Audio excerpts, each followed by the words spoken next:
Thank you so much for the warm welcome, Luis. I have to tell you, this has been the highlight of my week over the past several weeks. And I would like to echo what Luis said, is that even though if this is your first time joining, there are the recordings. We'd like to make this accessible to you. So if you would like to participate and joining in and creating this coffee app, you can go back and watch the videos. We have a working document. I'm going to share that link inside of the chat here. So you can see our agenda, you can see some resources from the past events. And, before I jump into anything, I would love to have, if anyone has any questions from our previous sessions, I'll just share my screen here. This is the working document that I have shared with you all.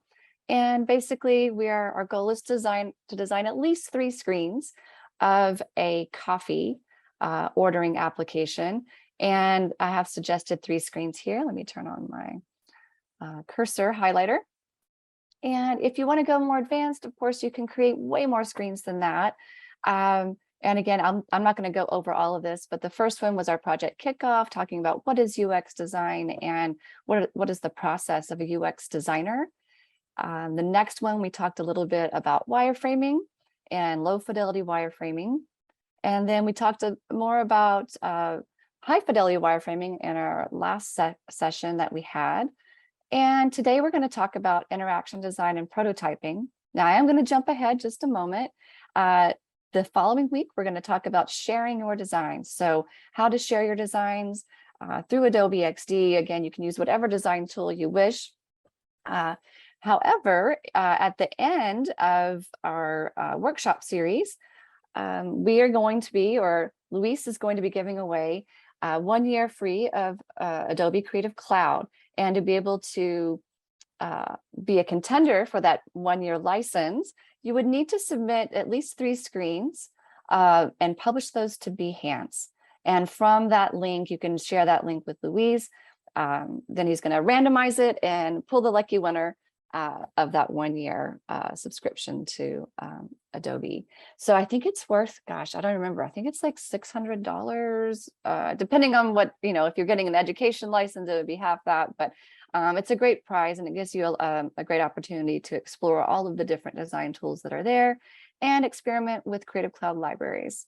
So yeah, before I jump into talking about interaction and prototyping, more advanced than what we covered before, any questions that have come up for you as you've been working on this project, or just the design process in general?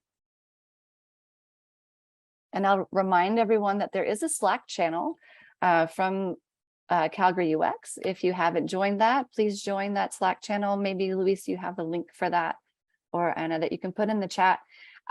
That's another great place to, connect with the community, support each other in the community, but also ask questions about this workshop series that we have going on. So if you don't have a question now, but maybe later when we're not all together, feel free to use that as the platform to reach out to us. So yeah, unless anybody has anything they want to ask, let's see. Any tips for creating symmetric shapes, polygons, especially when a graphic is made of several oddly angled vectors? So let's see, creating symmetric shapes, polygons, especially when a graphic is made of several oddly angled vectors. So yeah, I feel like this is more of a visual design question. I can attempt to let me shut some of my programs down here. I can attempt to answer that. That might be something too, that if you have a design that you want to share, you can either invite me to your file, or there is, and I'm going to go through this next time, but there is a way to create a share link inside of Adobe XD, and you can create that link and you can post that to the Slack channel, and we can take a look at what you're trying to create there. So, but let me try something here. Let's create a new file. So I'm not gonna go too deep in designing polygons because I'm not exactly sure what your goal is here with polygons. But so if I want to create a polygon here, I can select my polygon tool in the left-hand side. And with that selected, I can just draw a triangle. And once I have that triangle drawn, I can choose how many sides I want it to have. And, I can do, let's see, 5, I can do, 8, etc. I can change that, and I can change this. If I wanted to do, a negative property, I can, let's see here, -5. No, it's not letting me do it. I can also come in here and I can start playing, with the edges, etc. I will have to say that a polygon isn't something that I create very often. And most times, if I'm going to create something that is truly unique, I would probably go straight to the pen tool and draw that myself. So, if I wanted to draw something that is super complicated, not very consistent, I'm just thinking of like a random icon here, I would probably use my pen tool and create something like that. This is rather rudimentary, but yeah, depending how complicated it is, it might be easier to use the pen tool. So anyway, this is your polygon tool, and I've shared some resources here at the bottom where there are all of the learning resources, and there will be even deeper tutorials on how to work with polygons inside of XD if you are using XD as your design tool. I know they did something kind of fun a while back. Let me just do this again. I'll draw this, and I think they did it like this. They did a little heart thing. So it was a random release for Valentine's Day that if you did the heart inside of the design selection here, you could go ahead and turn that into, I'll just draw that again. You could do, the symbol, which is the less than symbol, and a 3, and it will draw a heart. Anyway, random stuff there, but I hope that's helpful, at least knowing where to find the polygon affordance and how you have to actually draw a polygon for it to bring up these what I want to call these these affordances as well. So these inputs, these properties. Okay, let me take a look and see if there's any other question. Yeah, now you can make love letters in XD. Yeah, so yeah, if I'm doing something complicated, I'll go to the web. If I have my inspiration, I'll bring that image in and I'll literally just trace it with the pen tool. Okay, so I'm going to delete that. Hopefully that was helpful, and we can go into deeper later if you want, and we can do that offline. But today we are going to talk about interaction design. And I have some sample files for you all. But before we get into the actual tool, I want to talk a little bit about theory with you all. It is possible to have too much movement inside of a page. So we'll talk about, button behaviors, how things kind of open and close. When I think about interaction design, let me scroll back up here. I think about a couple different brands that have great interaction design inside of their tools. One of the things I've used as a resource in the past, I have used Material Design. So I have a link in this document for you. And if you come in here, this is Google Material Design. Now, they aren't necessarily the final expression and animation and movement, but they have set some standards that I think are quite nice. And if you scroll through here, you'll see some things that are happening. And I'm just going to give you a little tour of the Material Design website. They talk about what to do and what not to do and how to ease things. So if you look at this, it kind of makes sense. So again, when we think about interaction design, we're thinking about not only the UX design, but the how the behavior of the elements on the screen react either to opening a page or clicking a button or hovering if it's on desktop. And so this is a really phenomenal resource for you all. If you're not aware of it, I hope that you come back to it. There's another one about durations and how long do things work. And I'll just hit this play button. See, that was a yes, but don't do this. It's kind of too fast. So again, it says it becomes jarring. So think about, when you're thinking of interaction, again, what is too much? If everything's moving, how does the user know what to pay attention to? You know, is there some delight? That's where I think interaction design adds that little layer of delight with the brand and its services and how it interacts. It just kind of makes you feel good. It feels natural when you're seeing it. I'm just going to click through this a little bit more. This shows again some animations and how they work. And some durations here. I'm just going to keep scrolling because I wanted you all to see this transition patterns. I thought this was pretty cool. So they have container transformation, forwards and backwards, you know, this lateral. And so really think about motion design. After Effects is a great tool for experimenting with this type of thing as well. But what's great about XD with Auto Animate, and I'll show you that in a little bit, is that I can do a lot of this kind of tweening, this animation, without even having to work on a timeline. And I'll show you what that looks like in a moment. But understanding interaction design principles and best practices will help guide you as you're creating these experiences and the designs that you create. So that's material design. I also have a link to, let's see, this one. This is a great article that I found, and it talks a bit about, you know, user experience. I'm just going to scroll through quickly. It is inside of our working document, but thinking about, you know, how do things behave? And there was one, it's thinking about the cognitive load.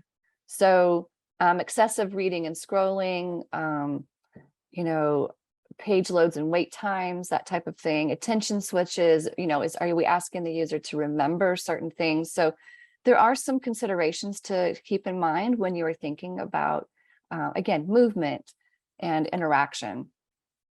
Let me go back to my sheet here before I get too far ahead of myself. One of the things that I recommend that you do if you're working with a brand, again, I feel like this is the icing on top of most things, is the interaction design layer, but do a competitive or comparative analysis. And so I wanted to open up a few examples here of, let's see, I think I already closed it, but let me go ahead and open it again.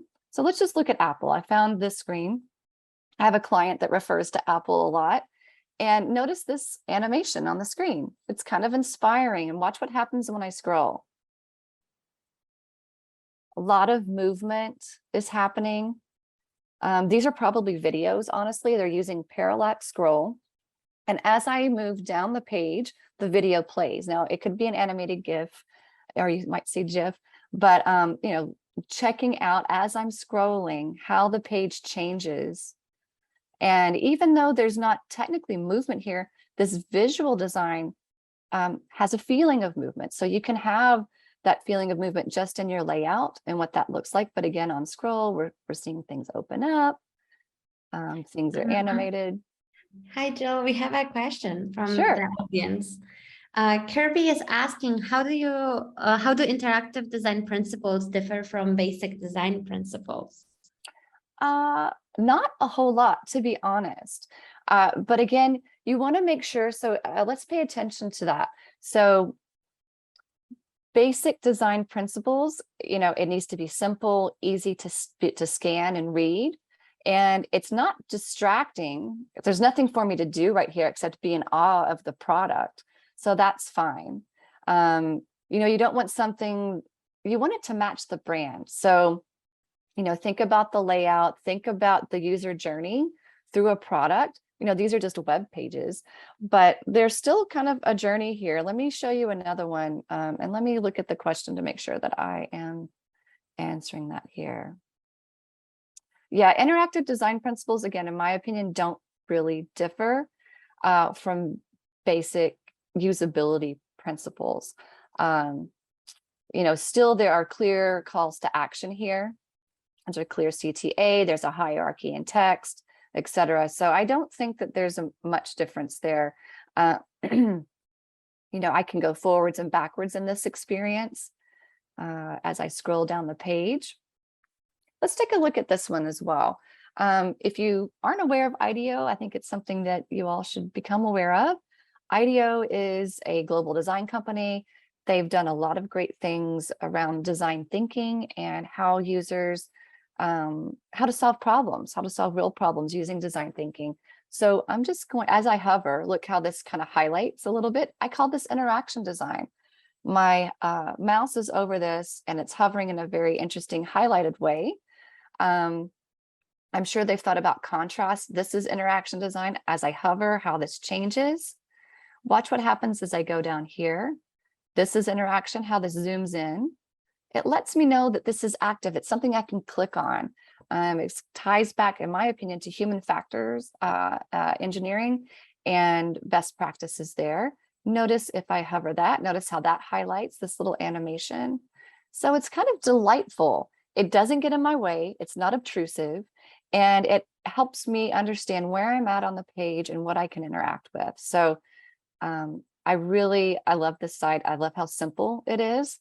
It's so clean, and yet it's delightful. So, you know, and notice how this button is yellow and on hover it turns white, but up here when it's on a dark background, that turns dark, and this CTA turns dark. So, you know, there's some thoughtfulness here about how the brand is working together, how the playfulness and intelligence is working here. I believe in one of our earlier sessions, I mentioned code drops. So depending on, you know, usually in the life cycle, you talk to your stakeholders, you do your research, you talk to users, you create your designs, you prototype it, and then at some point you're going to hand off to development. Again, we're going to talk about that more next week.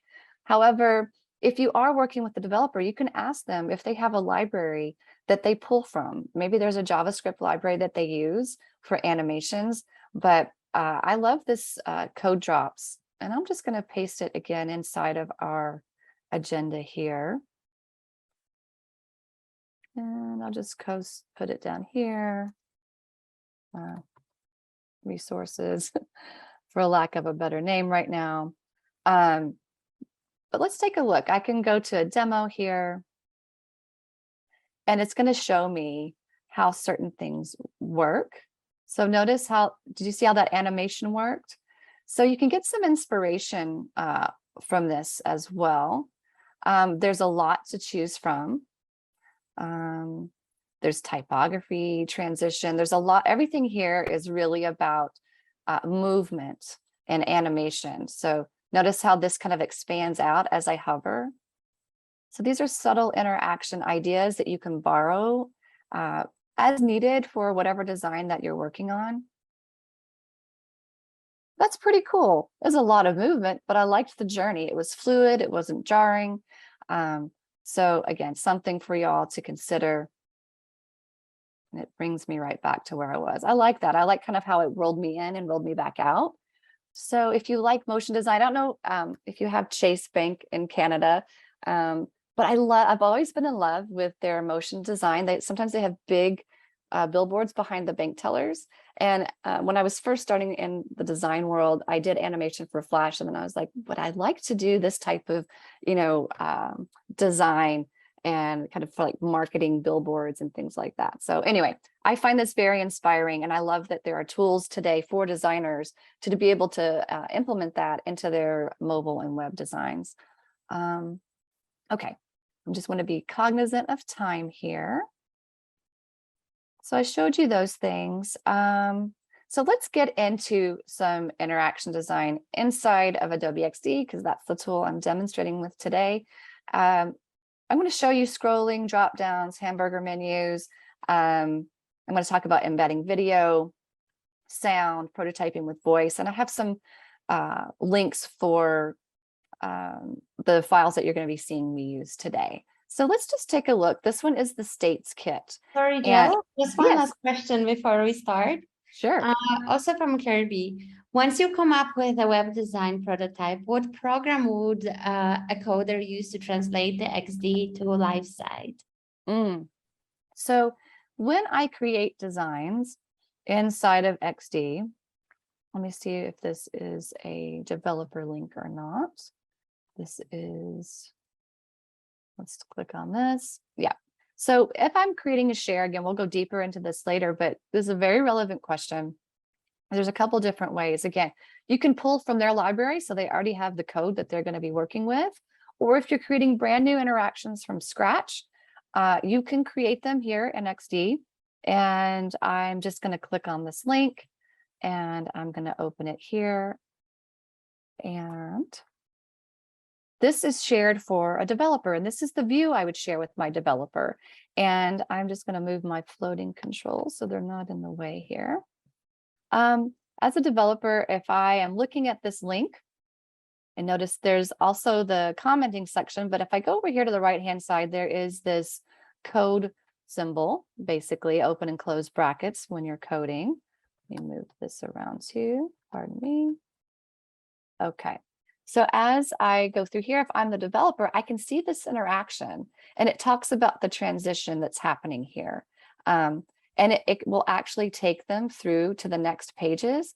But one of the other things I do is I'll talk with them. I'll show the developer what I'm thinking and they'll tell me what's possible, what's not possible. They'll give me some boundaries to work within. And so if I'm in this as a pure prototype, you know, notice I have some animation in this background. And I have it slightly moving. I have a progress bar. You know, I have different things happening here. So I could also record a video of this. I think in one of our earlier sessions, I mentioned using Loom to record a video to talk through my prototype and explain the interaction that I'm hoping for it to have. I could also do that straight from, you know, whatever prototyping tool I'm in, where I could go through and I could talk about, you know, as I look at this, move this again, hold on just a second. Okay, as I'm moving things around, you know, I could record this. There is a built-in recording feature. It's easier to use on Mac than Windows, but there you can possibly do it on Windows. But I can record a video straight from here, and I can choose to whether it's going to record my voice. Sorry, let me, or not. So I can have it record my voice if I want to. In fact, I'll just go ahead and show you what that looks like. So a lot of communication with the developer is really what I'm trying to say. And you know, I can give them that share link. I can give them a video. I can give them my source file. I can annotate it. I can give them other examples and link to another website, which is what I used to do. Like, check out how this site does this here. That's what I want this to do. So again, our design tools are just improving as time goes on, and the ability for me to express the feeling and motion that I'm wanting to have does come out. I hope that helped answer that question, but it's just really comes down to frequent and often communication with your development team too. Okay, let's see. I love the questions. Keep them coming, y'all. Scrolling drop downs, hamburger menu. Okay, so I'm going to show y'all, I might pull out my headphones in just a moment, but this is when we talk about the UX process, and this is where I have multiple prototypes inside one file. I have it laid out in the user flow. So this is a patient flow. This is the doctor flow. And I love this file because when I made it, it does highlight some of the fun capabilities inside of XD. So I am going to unplug my headphones. So hopefully you can hear what to demonstrate. Okay, so in this example of interaction, I wanted to have waiting room music for the patient as they're waiting to talk to their doctor, and I was able to embed audio.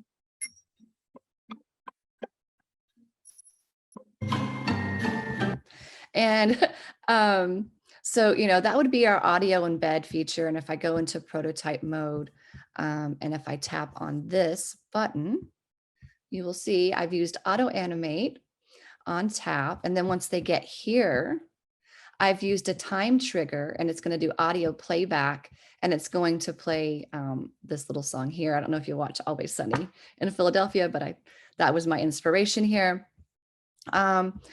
And so, yeah, using time triggers, using sound, you know, you might have a success sound that comes out when someone does something, you know, that's quite fantastic. I'm going to go ahead and I'll cover prototyping with voice right now, since I have my headphones out. I'm just going to hit play, but watch this, you know, animation as it happens. So, hello, Dr. Anderson. How can I help you? And I have this prototype with voice. So I think about accessibility challenges and designs here. So maybe someone doesn't have the full use of their hands. Maybe they need to speak to a system.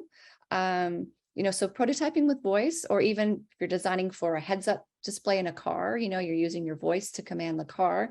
This opened up a lot of creative, juices for me to think about this. Let me hide this real quick. Okay, so if I hold down my space bar here, I can say, show me my schedule. So no hands here. Here is your schedule. Select Marie Westwood. Marie Westwood selected. Open Marie's file.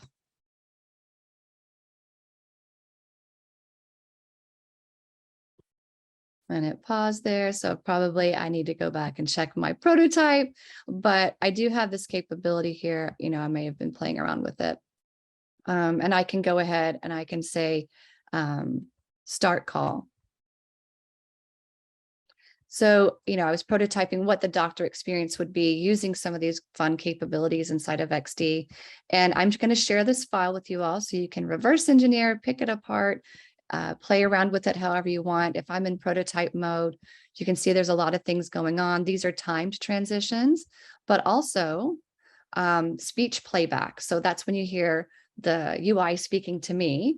And then I also have my own voice input, and I can say, show me my schedule. Now you can have multiple inputs here. I just chose one, but you can have, like I said, multiple inputs and it can go to different screens. And mine is a very linear example just for ease of use. I'm going to put my headphones back in and, show you again a little bit more. So, this is an auto animate example. And I'll show you kind of behind the scenes here. I have inside of here, I have all these columns already here, but I've took the opacity down to 0 and I've moved them a little bit so that if I hit play here, notice I have them kind of stretched out. I have them kind of all come in at the same time. I wanted to look a little bit future-y in the design. What else did I want to show you? Prototyping with voice, repeat grid. We talked about that stuff. I wanted to show you also scroll groups. So check this out. In this scroll group, by creating that, and I'll show you how that's turned on. Over here, if I have a group, I can turn this on and off. So now it's off. But if I just click on it here, I do vertical scroll and I can decide, where does that live? How is that? Is that just peaking a little bit? This one already has it. I can do the same thing here. So basically it creates a mask. And if I hit preview, notice I have my content that's scrolling and I have the scrolling here. So I can kind of fake, that this is a coded site and has, multiple different scrolling options. In this example, I am using the one that is both horizontal and vertical. So I have that with this X-ray. And if I click and drag on this, I can move this X-ray around as if I'm speaking to the patient and talking about what I'm seeing on their X-ray. So kind of the imagination is the limit once you know what the tools are and how to leverage those in your design process. So I'm going to close this one out. Don't save. Okay, let's take another look at this. So in one of our other sessions, we talked a little bit about states. This States UI kit is really amazing, and I'm just going to talk about it. This one is using states. So here's a button. Notice it has a bunch of different states. It has a hover state, a pressed, outlined, and sharp corners. And if I want to, if I'm in my prototyping mode, I can link it. And if I tap on it, maybe if I want to do like, let's see, on hover, I want it to go to my hover state. And I'll take this back there. I'm just going to hit preview. So on hover, it's going to my hover state. These are on tap. These are all using auto animation, which to me, again, is an advanced prototyping experience. You can do drop downs. I've literally stolen leveraged, I'm not gonna say still, I've leveraged this example and rebranded it for my own purposes. Same with pagination and using prototyping. So again, this is advanced prototyping. There are a lot of things that you can do. Again, once you understand what your goal is, you can figure out how you would want that to behave. This expands. These are all kind of hover states. Let's do another one. Let's take a look at this one. These are animated states. And again, these are things for you to look at, reverse engineer, and use for yourself. Some of them might be a little silly, but you might find some in here that are really practical and how they do things. So again, to me, this is interaction design. It's showing a success state here. This one kind of has a start and stop. This one has a loading bar, etc. This has type in fields. So if you want to animate a user experience, if you're giving a demonstration, pretending that the user is typing in, you can use a mask. So there's a lot of great resources for you all to look at. Something that might be particularly useful for you all right now is if you are prototyping a mobile app for your coffee piece. We talked about overlays last time, but this is an overlay here. And this is also using kind of auto animate with these toggle states. These could also take the user to pages. And again, this to me, I love this example right here, seeing what's here. So here's today, here's this week, here's this month. So this is kind of the beginner side of it, of advanced animation. This one's cool. We have material design, kind of using material design best practices. You have a hover state, you have a selected state. Everything here, we've got option 1. Notice how this animation moves. So again, very inspiring things for you to check out. I'm not going to go through all of them. Again, I have a link for you all in our working document. I'm not going to save that. This one was created by a colleague of mine, Camilo Jones. He's a fantastic designer, and I love using this demonstration file that he created and talking about, again, basic animation and interaction. So we can take a look at this and how things move from one to the other. I'm going to point out that notice that this is called a gray shape. And I want this to transition to this over here. So if I go over here and I click on this, this is also called gray shape. So if you are creating animation inside of XD, it's important to understand your layer names. Now they can be in different positions. You wouldn't want it totally hidden necessarily, or you might, depending on how you want it to be revealed. But and watch this. I'm going to go into my prototyping mode. And I'm just going to go here. So on tap, auto animate. I'm going to leave the basic settings there. Let's take a preview. You want to use auto animate here. And notice how it kind of switched it, moved it, brought it down. And it had to be, these have to be the same layer or object names for that to happen. Because if you've worked with timelines, if you've worked, back in my day, I worked in Flash, Photoshop has, you can make GIFs in Photoshop. There's a timeline and there's something called tweening. Well, the tweening is done behind the scenes here so that you don't have to worry about it. You can go from one screen to the next and everything's kosher. Sorry, yes. Jill, we have a question from Mary. She's Hi, Mary. if any similar kits files for Figma. I don't know at this time, but I know that there's a huge Figma community out there. And, I think you could probably check Twitter. There's going to be there, but I think if you go to the Figma resources and the Figma community, I think they have a strong Discord community as well. So I don't have that. If anybody else in the group this evening has some resources that they can share for Figma, that would be very helpful for the community. Right now, because in my work, I've only been focusing on XD. I'll be honest, I haven't been working much in Figma. But I do know that they just brought in video for Figma, and I'm going to talk about that in just a moment. But I honestly don't know advanced animation things for Figma at the moment. Okay, So, thank you. yeah, you're welcome. Let's take a look at some of this again in this file, just so you can see. So Notice how that kind of shrinks in and comes out. You know, we can set this up a different way so things can animate in and out. There is a drag feature. So if you want, this isn't set up yet, but if I go here and I go here, instead of auto animate, let's see, I want it to, no, this is what I want. I want drag over here and I want it to take me to this one. So there's a drag feature inside of here. So I can just do this and I can move it back and forth so that you can do drag. You can also do scroll groups like you saw earlier. If I wanted to do that instead, I could turn this into a scroll group and I could play with my mask. And I could, let me turn off my prototype piece because I think I need to turn that off.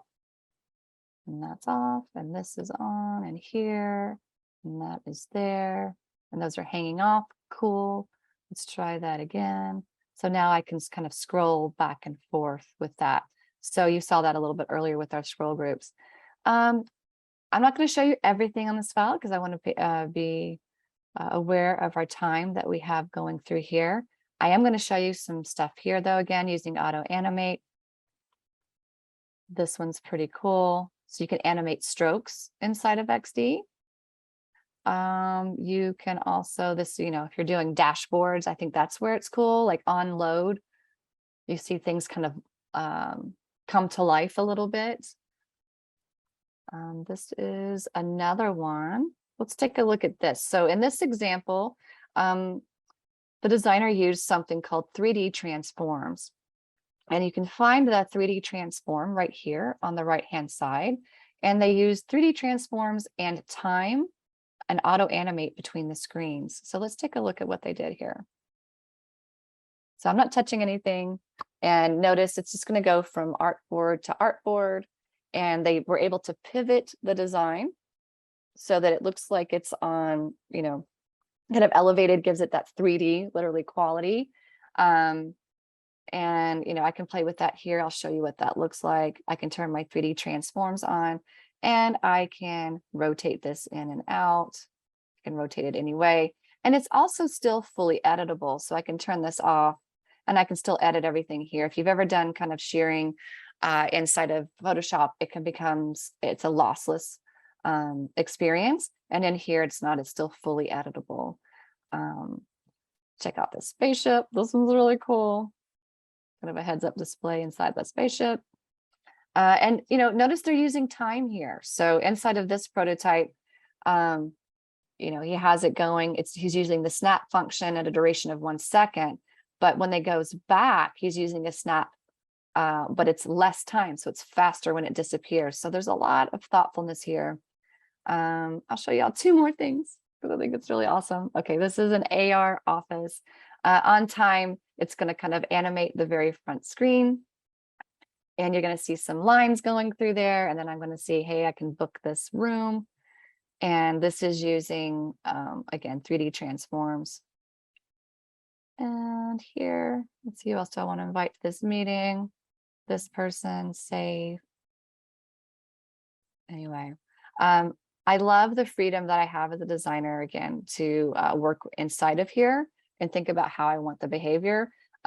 People often ask about parallax. The way you do that is it's kind of one screen to the next and it just moves up. I'll show you here again using auto animate. If I tap here, we have some movement. Sorry, Jill, we have another question. Awesome. From Vineta.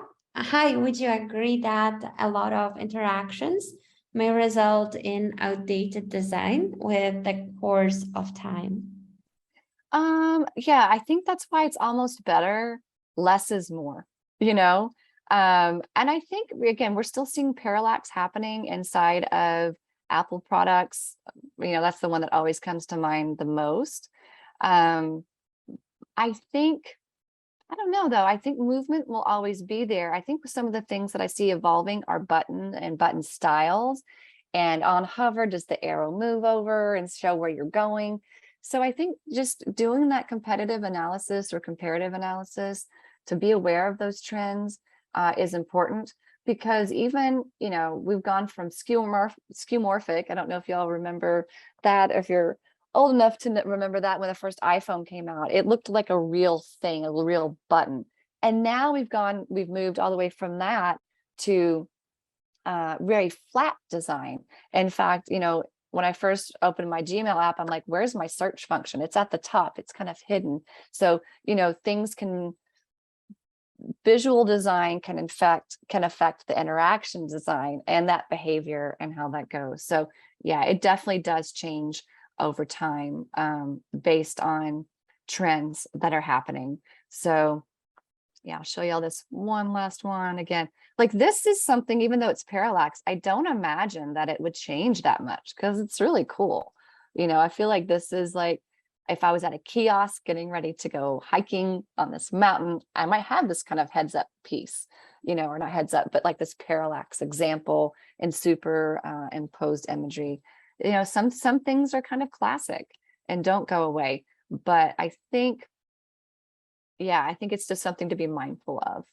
So we have another question. yeah.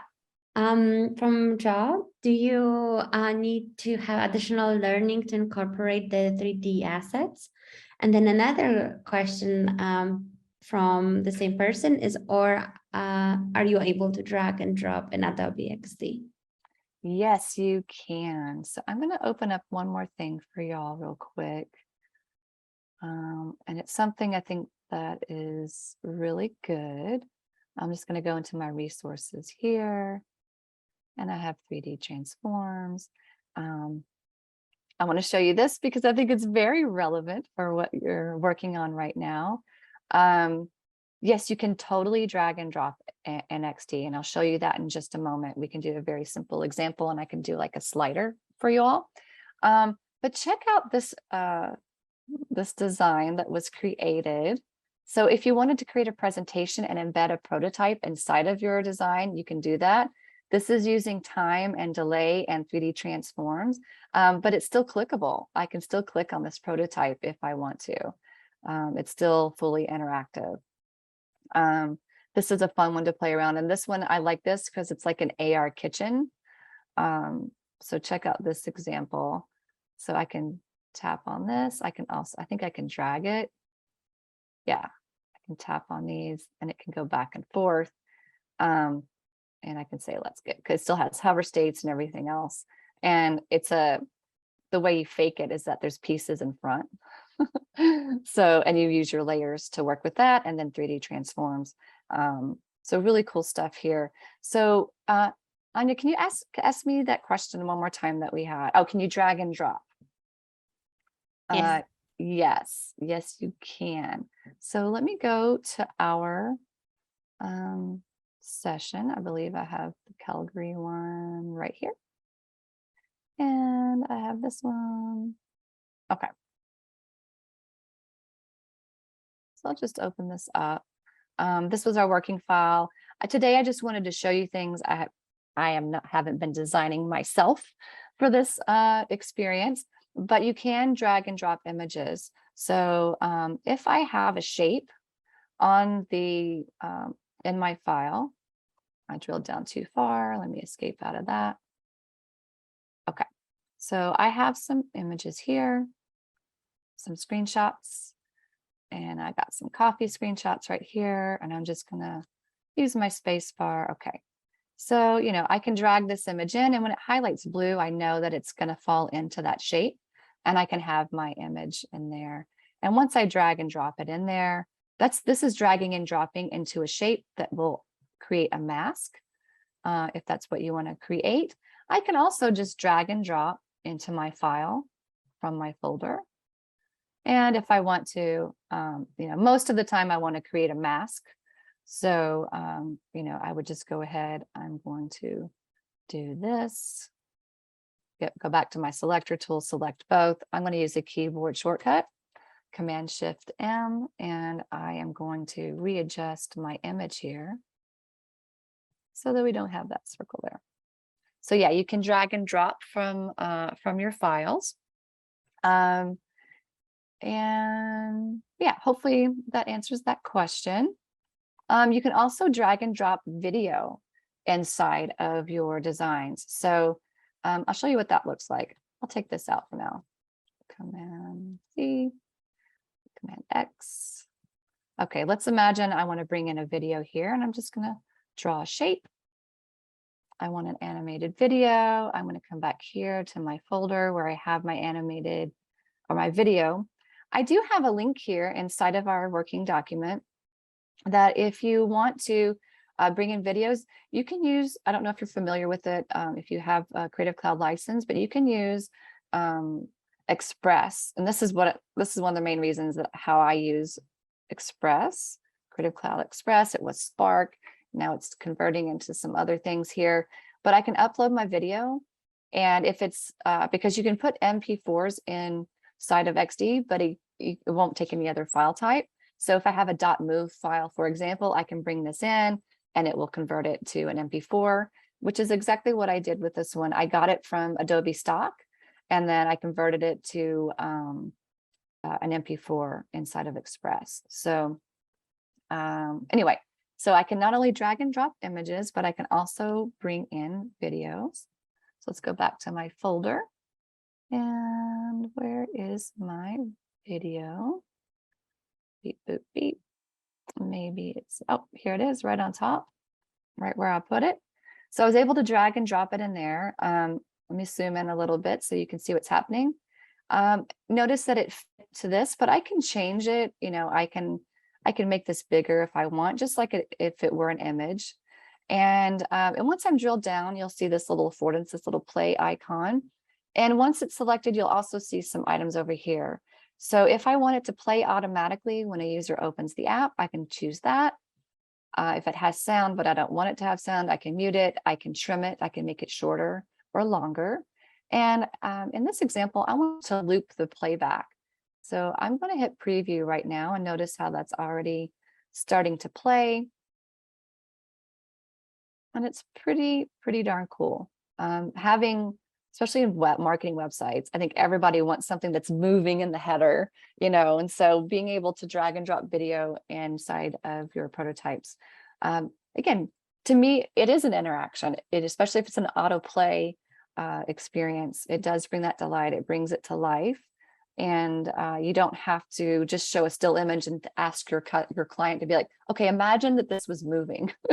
So, you know, it gives me a greater voice and a way to express myself. Yeah, feel free to stop me. I know we only have a few more minutes. I talked about sound. The only thing I think I haven't talked about yet is Lottie animations. So Lottie animations are really small file types that are easy to put into websites and native apps. And if you talk to a developer about it, they're like, yeah, cool, Lottie animations, those are great. So there is a plugin for XD, and I think this works. I think they have one also for Figma. And I'm just going to do later, hopefully. Maybe they want me to update now. So there's a website here, and you can even come in and you can create your own Lottie animations inside of their website. It's really cool. So I'm going to go back to here and let's see if I can, let's do later. Will it let me do it? It's going to make me update. Where do I update? Request access. Let's see what's happening. Oh, this is for After Effects. Hold on. Let's go to Lottie. So I'm sorry, y'all, they just have changed this. If you go to lottiefiles.com, and if I log in with this one.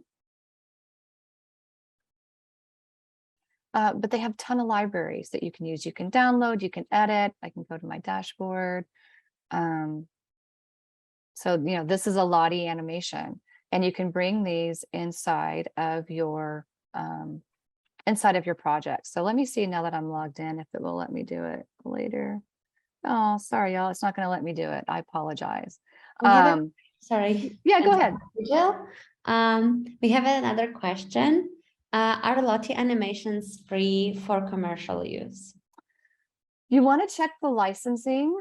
You might have to give attribution to whoever created it in the beginning, but I can create them and I can share them with other people. I can have my own collection. I can go and I can search through the library. Let's see here. Let's go back. So I can go here and I can search for animation and I can go success. And it's going to find me a bunch here and I can download it and it shows me how many times it's been downloaded. Let's go here. And it tells me who created it. I can download it. And in fact, I can put it into my, I can drag and drop this in as well. And let's see, you can like it, but more than likely, you might, you'll check out for attribution. So I'm just going to get this JSON file here and it's going to automatically download and I'll show y'all how I can drag it in. Like I said, I need to update my plugin. Apologies about that, but let me go to my Finder window and I'll go to my downloads and here's my success. And I can bring this in and I'm just going to move it around. And you can animate this to show a success on behavior. And I still have these other things. I'm going to do play on tap. So let's see. I want this. I think I have this connected as a state in one of my other things, but let's see what happens here. Let me go to my layers because I think I lost it. Here's my success message. Maybe I'm just going to draw a circle. I'm going to draw a circle. And actually, I'm going to drag and drop this JSON file in here. Okay. Now it's in there. I'm going to move this up here. And I'm going to hit play here. And oh yeah, so it's playing automatically, I believe. So I can play it on tap. But you can play around with the prototyping capabilities here. I'll just do this again. Let's get in there. Let's go to our success message. Let's see, why is it? Here we go. Here's our other success message. Let's move this one up so we can see it. This one's kind of hidden. Let's have it play automatically. We might have two on here right now. Yeah, we got two on there competing with each other. And I can also have it loop. So let's do that. Yep. Anyway, it's really easy to drag in. You can put it into a state, like a button state. So if you wanted to, on click, this could turn into that success piece, which might be something that you might want to consider, like in a checkout flow or something like that. Similar to the states kit that I showed y'all. But yeah, check for attribution here. Look at the terms of service on here to see, what it is that free and ready to use, buy and sell them, free for the community, but may not be commercial. Again, you might want to look at this. There are some open source libraries that you can use. So anyway, hopefully this is a helpful resource for y'all. I'm going to stop my share for just a moment and look at your faces and see if you'll have any questions about interaction design. You have the examples of the files that I worked with today inside of our working document. It's interesting. This is a tangent. You can get a doctorate in typography. You could probably get similarly like a doctorate in animation and movement and things like that. So it's really how deep you want to go, how much you want to learn, and what you want to specialize in. I think a little bit of delight in movement is good. Too much movement, not so good. So less is more. And it really depends on the brand and what you're doing and how you can have that brand be elevated by the interaction that you're designing. We have one question about 3D design assets. Joy's asking, where do you get them? 3D design assets. Let's see. So there's a thing, and I'm new to this. I will share my screen right now. I believe, and it depends on what 3D assets you're looking for, right? So let's take a look at this. Actually, I'll go here. If you have the Creative Cloud installed, and if you go to 3D and AR, and if you look at apps, there's a Substance collection. And right now, you can use Substance 3D Designer for free. I think it's for the month of November, and you can try that out. So Substance is a pretty deep tool, and you can do a lot with it. I think about, let's take a look here. We can see some, I like that they have the Behance projects listed so you can see what you can do. But all these designs are used in Substance. So it's really radical, the designs that you can do given 3D depth, lighting, texture, colors, I think of interior design, automobile design, again, all of this is done using 3D designs. There's a whole library out there. So I think if you once you open up Substance, you can find, they definitely have a library, but it depends on what you're looking for. So trying to think of the best way. Substance assets. Here we go. So here's an asset library where you can find, I don't know, whatever you might be looking for. Let's look for a shoe. Ton of shoes in here, right? And then you can find all the different surfaces, different types of surfaces that you would put on that shoe. So yeah, there's a lot here to look at. There's anatomy, there's physiology, there's rings, there's interior design, and this is growing day by day. So you wouldn't have to reinvent the wheel necessarily. You could pull what you want and edit it and make it your own. So yeah, Substance, assets, libraries. I'll go ahead and put this link in our working document in case that is helpful for you. 3D assets. There is another file that I'm thinking about for you all. Yeah, I'll add some more in here about basic animation and stuff, but hopefully that was helpful to whomever asked about 3D and assets. Someone asked they want to learn more about accessibility and already practice AA compliance. Please share any resources you may know. Awesome. Yes. So in one of our last sessions, we talked about the Stark plugin. And I'm trying to think of where did I put that? What makes good design? High fidelity. Did I do it in this one? Stark plugin for accessibility. So I don't think I have it linked, but I'll do that now. So there's a plugin there, and there's a ton of usability groups. Sorry, I just closed that. There's a ton of usability groups out there. And I think being a part of those and those communities, I think is very helpful. Maybe even Calgary UX has some suggestions on that. But I am going to show you all plugins. I'm going to do XD for this example. And I'm going to say, hope I spell it correctly, accessibility. So here's a bunch of plugins for that. And I use Stark, it's a freemium. And I'm going to copy this link and I'm going to paste it in here. So that's one. I think another one that you might consider was another resource I shared was usability.gov.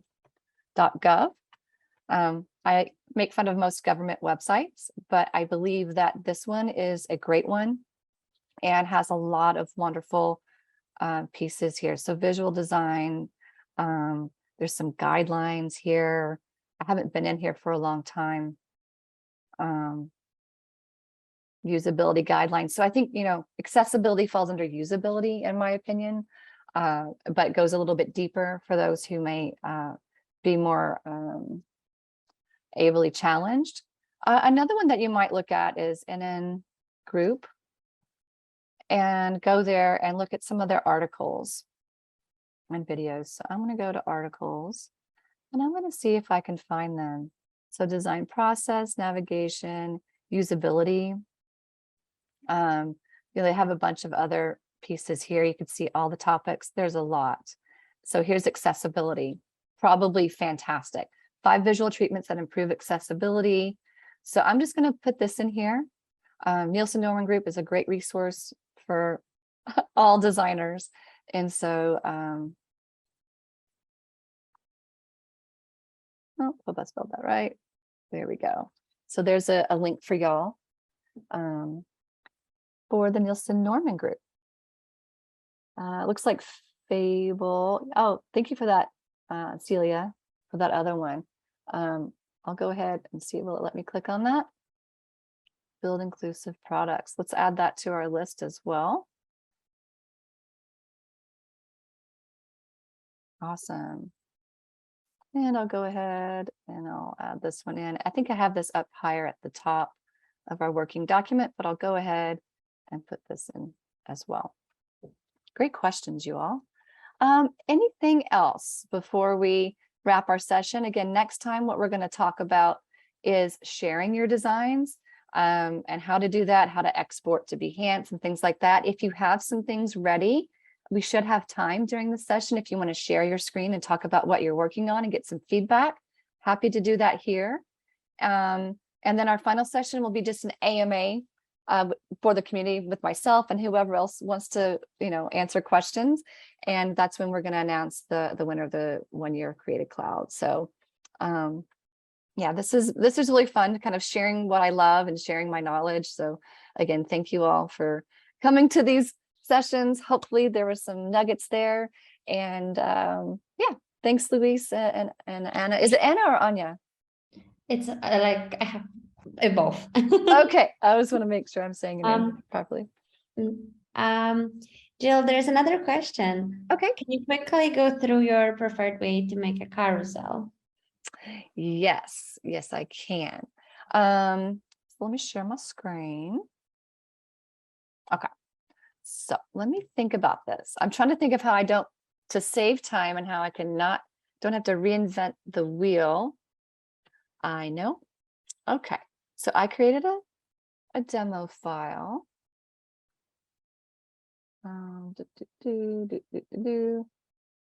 This one. And, I think for a carousel, what I really like, I know what I can do. I can show you on the file I just had open.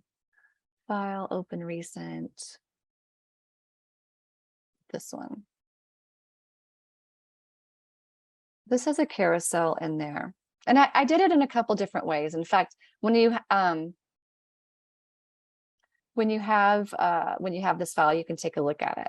So I believe I prototyped this 2 ways. I made this a couple years ago, but there's 2 ways that it can be done. So you can tap on these and it will take you to the next screen, or you can drag. So it does have audio. I don't think y'all will be able to hear it.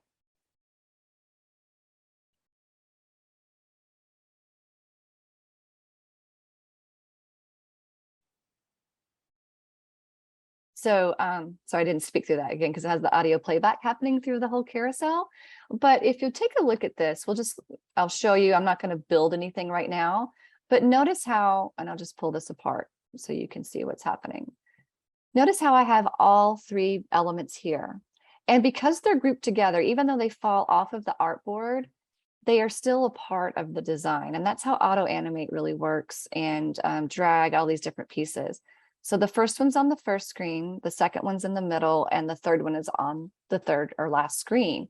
And so what I would do is I could use the drag prototyping feature or the tap prototyping feature. So I'll just dive in a little bit here. I'll click on this one. So on tap, it will auto animate and go to this next screen. Same here. If I tap on this one, it will auto animate and it's going to slide over to the screen. So, and it will have this already highlighted. So, turning these on and off, something I didn't do when I first designed this, I would probably turn this into a component and have an on and off state. And then it makes it easier just to design these others. So in retrospect, I should have done that. But yeah, there's 2 different ways I did it here. And hopefully that's helpful to you.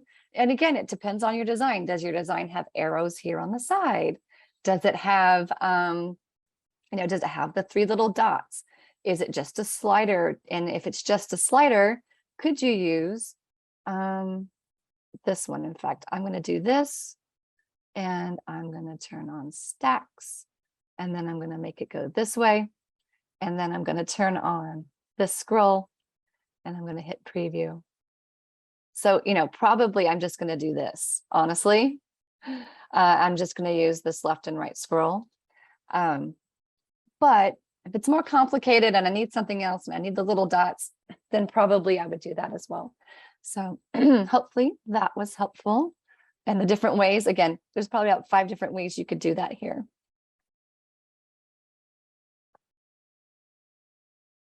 Any other questions for me? You are welcome, Kirby.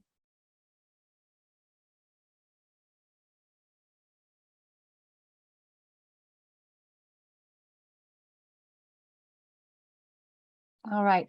So who's inspired to go make some interaction design, make something that's animated, make something that kind of moves in from one screen to the next? Yeah, play with those files that I've shared with you. Look at the tutorials. There's a ton of tutorials online from Howard Pinsky that has demo files. They're short and easy to follow along. And, at first it can feel a little bit daunting, but once you get in, it's really fun. And it's something, I think that's my favorite part right now, is the prototyping and the interaction design and thinking about how things move, breaking it, like thinking, why isn't this working right now? I thought I had it exactly right. And then going back and being patient with myself. I don't know, it's a process. So I love thinking about how do I get from A to Z in my design to express myself, but then also how does the user get from A to Z in a simple way? So yeah, I love the interaction design part, and I'm just grateful I don't have to go to After Effects. It's been on my to-do list for 10 years now to learn After Effects, but I don't have to as long as the tools will kind of do it for me. So yeah, I'm really grateful to you all for your time and your attentiveness and your communication in the chat, and connect with each other in Slack and on LinkedIn. This is such a warm community. I was talking to my colleagues today, Matt and Kristen. If you were here for the very first one, Matt gave a demo on XD, and I couldn't say enough nice things about this beautiful community that you guys have created together, and how, I don't know, to me, it's the epitome of what the UX design culture is all about. So yeah, thanks for having me, you all.